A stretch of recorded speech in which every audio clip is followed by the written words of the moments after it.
ever assumed a boundary existed where maybe it didn't? Hi, I'm Dr. Gayle MacBride. I'm a therapist and I talk a lot about boundaries. Yep, I am back here talking about boundaries again today. Why? Because they're really complex and kind of hard to navigate, and we don't always get really good training on how to handle these situations. And today I want to talk to you about the difference between assuming a boundary exists and knowing one exists. Okay, they can look really similar, and we can even convince ourselves that the first is sort of generous and helpful when we assume what someone needs, actually can do kind of longer term damage. So if you have ever caught yourself in this position where you think, oh my gosh, I know this person needs me, or I'm certain that they just need space right now, you may have found out later that you did damage to that relationship through that assumption. Boundary checking is really that opportunity to say, hey, what do you need? And let me give you an opportunity to give some input here. Let's say you have a friend who seems a little off, they're a little upset. By asking them, hey, you seem a little off, you seem a little upset, what is it that you need here?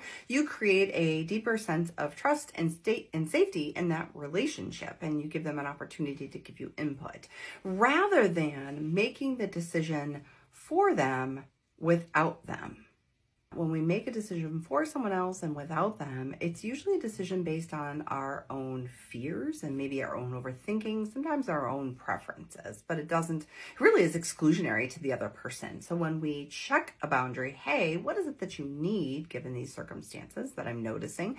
You give an opportunity for them to give input about their own life circumstances. You give them choices. This deepens our relationship. It gives an opportunity for us to show up for our people and our lives the way they need us to. So next time you're feeling tempted to just act without checking, ask yourself, am I checking a boundary or am I assuming it exists? And if I'm assuming it exists, maybe I need to check in. And pro tip, when you're unsure, definitely check in. Give them that choice.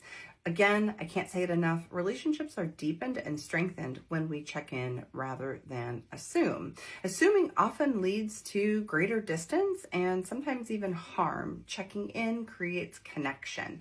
Boundaries are not a guessing game. They're about trust. And the best way to build trust is going to be through clear and assertive communication that leaves room for kindness, generosity, understanding, non-judgment, all of those things. So, drop me a line. Let me know maybe a tough boundary where you attempted to assume and checked in and got a response. Let me know, how does that work for you?